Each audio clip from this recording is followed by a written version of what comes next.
Assalamualaikum warahmatullahi wabarakatuh. Perkenalkan, nama saya Yoga Nugraha.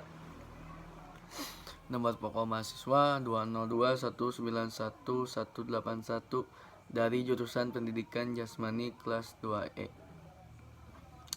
Di sini saya akan menjelaskan makalah tentang pengolahan pendidikan, supervisi pendidikan. A. Pengertian supervisi menurut para ahli. Goodcaster memberi pengertian supervisi adalah usaha petugas-petugas sekolah dalam memimpin guru-guru dan petugas lainnya dalam memperbaiki pengajaran, termasuk mentusmulir, menyeleksi pertumbuhan jabatan dan perkembangan guru-guru, dan merevisi tujuan-tujuan pendidikan, bahan-bahan pengajaran, dan metode mengajar dan evaluasi pelajaran. Goodcaster melihatnya sebagai usaha memimpin guru-guru jabatan mengajar. William Manja mengatakan bahwa supervisi diartikan sebagai kegiatan supervisor atau dalam kurung jabatan resmi yang dilakukan untuk memperbaiki proses belajar mengajar. Ada dua tujuan yang harus diwujudkan oleh supervisi, yaitu perbaikan guru murid dan peningkatan mutu pendidikan. William Manja memandang supervisi pendidikan kegiatan untuk perbaikan dan peningkatan mutu pendidikan. Fungsi supervisi pendidikan. Fungsi utama supervisi pendidikan ditujukan pada perbaikan dan peningkatan kualitas pengajaran, baik French Jan maupun Ayer.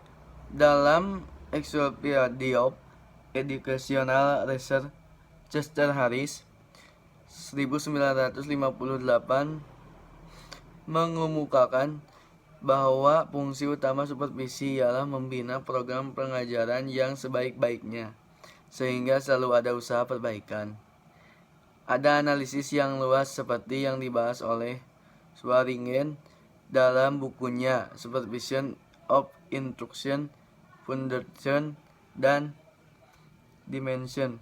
Ia mengemukakan 8 fungsi supervisi: mengkoordinasi semua usaha sekolah, melengkapi kepemimpinan sekolah, memperluas pengalaman-pengalaman guru, menstimulasi usaha-usaha yang kreatif, memberi fasilitas dan penilaian yang terus-menerus, menganalisis situasi belajar mengajar, memberikan pengetahuan dan keterampilan kepada setiap anggota staf, dan memberi wawasan yang lebih luas dan terintegrasi dalam merumuskan tujuan-tujuan pendidikan dan meningkatkan kemampuan mengajar guru-guru.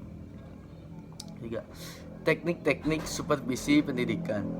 Teknik supervisi pendidikan merupakan alat yang digunakan oleh supervisor untuk mencapai tujuan supervisi itu sendiri, yang pada akhirnya dapat melakukan perbaikan pengajaran yang sesuai dengan situasi dan kondisi. Supervisor dalam meningkatkan program sekolah dapat menggunakan berbagai teknik atau metode supervisi pendidikan. Pada hakikatnya, terdapat banyak teknik dalam menyelenggarakan program supervisi pendidikan. Dari sejumlah teknik yang dapat dalam dua bagian besar, yakni teknik individual dan teknik kelompok. Berikut uraiannya. 1. Kunjungan kelas. 2. Observasi kelas. 3. Wawancara perorangan. 4. Wawancara kelompok. 4. Sifat yang harus dimiliki supervisor. Seorang supervisor hendaknya memiliki ciri-ciri pribadi sebagai guru yang baik, memiliki pembawaan kecerdasan yang tinggi, pandangan yang luas mengenai proses pendidikan dalam masyarakat, kepribadian yang menyenangkan, dan kecakapan melaksanakan human relation yang baik.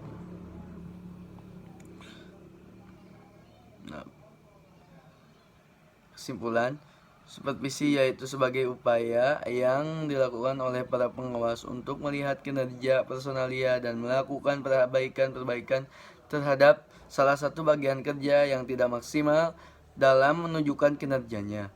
2. Tujuan supervisi pendidikan adalah membantu guru-guru agar dapat lebih mengerti atau menyadari tujuan-tujuan pendidikan di sekolah dan fungsi sekolah dalam usaha mencapai tujuan pendidikan itu. 3. Seorang supervisor dapat menggunakan berbagai alat bantu. Alat-alat bantu itu dipergunakan dengan maksud untuk memungkinkan pertumbuhan kecakapan dan perkembangan penguasaan pengetahuan oleh guru-guru yang disupervisi sesuai dengan perkembangan ilmu pengetahuan pada umumnya. Manfaat akhir dari proses supervisi adalah suatu hal yang tidak mudah dalam sistem manajemen personalia Indonesia, seperti untuk melakukan motivasi demosi, apalagi pemecatan petugas sekolah yang tidak becus. Mohon maaf bila ada kekurangan. Wabillahi taufiq wal hidayah. Wassalamualaikum warahmatullahi wabarakatuh.